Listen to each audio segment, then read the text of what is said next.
Yan, mga kabinom, ito ang gagawin natin ngayon, yung panghimagas natin.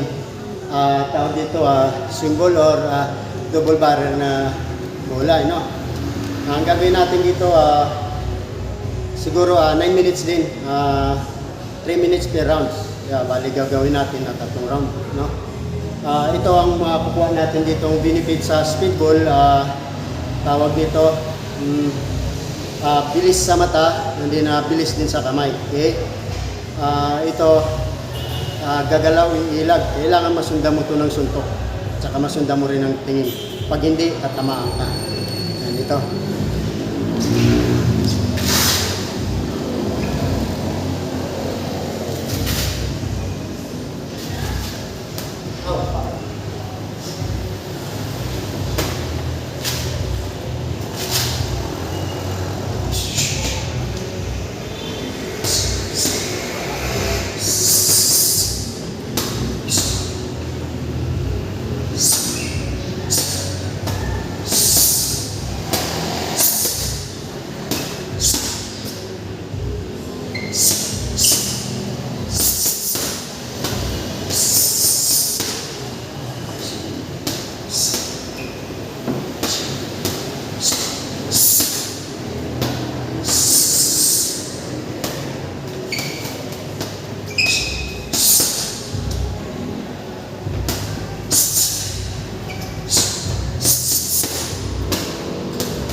Ayan, naka 3 minutes na tayo.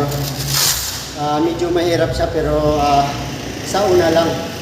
Pero kapag nakabisado mo na yan, parang baliwala na sa yan. Imagination yan, parang ulo ng tao yan ang umiilag na kaya mo patamaan kahit nag-waving or gumagalaw.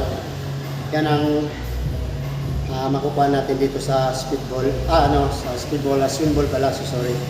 Yan, hanggang dito na lang, mga kabinom.